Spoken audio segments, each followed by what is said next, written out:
बृहस्पतिवार व्रत कथा। भारतवर्ष में एक प्रतापी और दानी राजा राज्य करता था। वह नित्य गरीबों और ब्राह्मणों की सहायता करता था। यह बात उसकी रानी को अच्छी नहीं लगती थी। वह ना ही गरीबों को दान देती थी, ना ही भगवान का पूजन करती थी, और राजा को भी दान देने से मना किया करती थी। एक दिन राजा शिकार खेलने वन को गए हुए थे, तो रानी महल में अकेली थी। उसी समय बृहस्पति देव साधु वेश में राजा के महल में भिक्षा के लिए गए और भिक्षा मांगी। रानी ने भिक्षा देने से इनकार किया और कहा, हे साधु महाराज, मैं तो दान पुण्य से तंग आ गई हूँ। मेरा पति सारा धन लुटाते रहते हैं। मेरी इच्छा है कि हमारा धन नष्ट हो जाए, फिर न रहेगा बांस न बजेगी बांसुरी। साधु ने कहा, देवी, तुम तो बड़ी ही विचित्र हो। धन संतान तो सभी चाहते हैं, पुत्र और लक्ष्मी तो पापी के घर भी होनी चाहिए। यदि तुम्हारे पास अधिक धन है तो भूखों को भोजन दो, प्यासों के लिए प्याऊ बनवाओ, मुसाफिरों के लिए धर्मशालाएं खुलवाओ। जो निर्धन अपनी कुंवारी कन्याओं का विवाह नहीं कर सकते, उनका विवाह करा दो। ऐसे और कई कार्य हैं जिनके करने से तुम्हारा यश लोक परलोक में फैलेगा। रानी पर साधु की बातों का कोई प्रभाव ना पड़ा। वह बोली, महाराज, आप मुझे कुछ न समझाएं। मैं ऐसा धन नहीं चाहती हूँ जो हर जगह बांटती फिरूं। साधु ने उत्तर दिया, यदि तुम्हारी ऐसी इच्छा है तो तथास्तु। तुम ऐसा करना कि बृहस्पतिवार को घर लीप कर पीली मिट्टी से अपना सिर धोकर स्नान करना, भट्टी चढ़ाकर कपड़े धोना। ऐसा करने से आपका सारा धन नष्ट हो जाएगा। इतना कहकर वह साधु महाराज वहां से आलोप हो गए। साधु के अनुसार कही बातों को पूरा करते हुए रानी को केवल 3 बृहस्पतिवार ही बीते थे कि उसकी समस्त धन संपत्ति नष्ट हो गई। भोजन के लिए राजा का परिवार तरसने लगा। तब एक दिन राजा ने रानी से बोला कि हे रानी, तुम यहीं रहो, मैं दूसरे देश को जाता हूँ, क्योंकि यहाँ पर सभी लोग मुझे जानते हैं, इसीलिए मैं कोई छोटा कार्य नहीं कर सकता। ऐसा कहकर राजा परदेश चला गया। वहाँ वह जंगल से लकड़ी काट कर लाता और शहर में बेचता था। इस तरह वह अपना जीवन व्यतीत करने लगा। इधर राजा के परदेश जाते ही रानी और दासी दुखी रहने लगी। एक बार जब रानी और दासी को 7 दिनों तक भोजन के बिना रहना पड़ा, तो रानी ने अपनी दासी से कहा, हे दासी, पास ही के नगर में मेरी बहन रहती है। वह बड़ी धनवान है। तू उसके पास जा और कुछ ले आ, ताकि थोड़ी बहुत गुजर बसर हो जाए। दासी रानी की बहन के पास गई। उस दिन गुरुवार था और रानी की बहन उस समय बृहस्पतिवार व्रत की कथा सुन रही थी।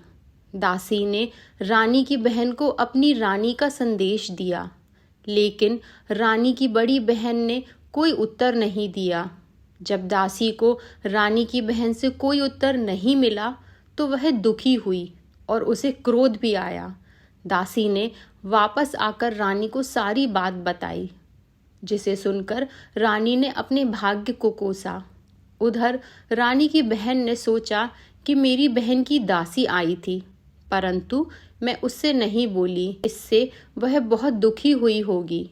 कथा सुनकर और पूजन समाप्त करके वह अपनी बहन के घर आई और कहने लगी, हे बहन, मैं बृहस्पतिवार का व्रत कर रही थी। तुम्हारी दासी मेरे घर आई थी, परंतु जब तक कथा होती है तब तक ना तो उठते हैं और ना ही बोलते हैं, इसीलिए मैं नहीं बोली। कहो, दासी क्यों गई थी? रानी बोली, बहन, तुमसे क्या छिपाऊं, हमारे घर में खाने तक को अनाज नहीं था। ऐसा कहते कहते रानी की आंखें भर आईं। उसने दासी समेत पिछले 7 दिनों से भूखे रहने तक की बात अपनी बहन को विस्तार पूर्वक सुना दी। रानी की बहन बोली, देखो बहन, भगवान बृहस्पति देव सबकी मनोकामना को पूर्ण करते हैं। देखो, शायद तुम्हारे घर में अनाज रखा हो। पहले तो रानी को विश्वास नहीं हुआ, पर बहन के आग्रह करने पर उसने अपनी दासी को अंदर भेजा तो उसे सचमुच अनाज से भरा एक घड़ा मिल गया। यह देखकर दासी को बड़ी हैरानी हुई। दासी रानी से कहने लगी, हे रानी, जब हमको भोजन नहीं मिलता तो हम व्रत ही तो करते हैं, इसीलिए क्यों ना इनसे व्रत और कथा की विधि पूछ ली जाए ताकि हम भी व्रत कर सकें। तब रानी ने अपनी बहन से बृहस्पतिवार व्रत के बारे में पूछा। उसकी बहन ने बताया, बृहस्पतिवार के व्रत में चने की दाल और मुनक्का से विष्णु भगवान का केले की जड़ में पूजन करें तथा दीपक जलाएं, व्रत कथा सुने और पीला भोजन ही करें। इससे बृहस्पति देव प्रसन्न होते हैं। व्रत और पूजन विधि बताकर रानी की बहन अपने घर को लौट गई। 7 दिन के बाद जब गुरुवार आया तो रानी और दासी ने व्रत रखा।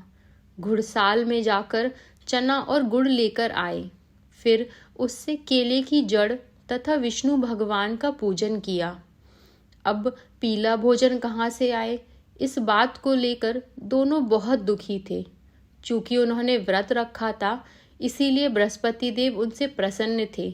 इसीलिए वे एक साधारण व्यक्ति का रूप धारण कर 2 थालों में सुंदर पीला भोजन दासी को दे गए। भोजन पाकर दासी प्रसन्न हुई और फिर रानी के साथ मिलकर भोजन ग्रहण किया। उसके बाद वे सभी गुरुवार को व्रत और पूजन करने लगी।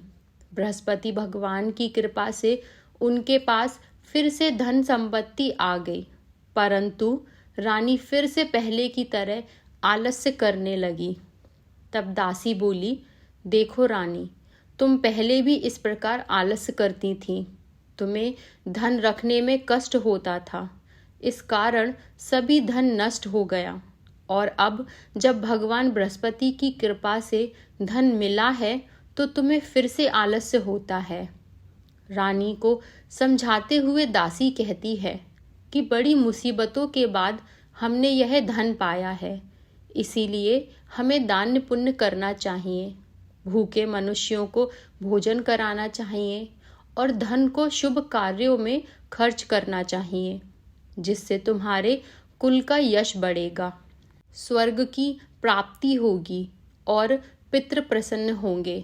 दासी की बात मानकर रानी अपना धन शुभ कार्यों में खर्च करने लगी, जिससे पूरे नगर में उसका यश फैलने लगा।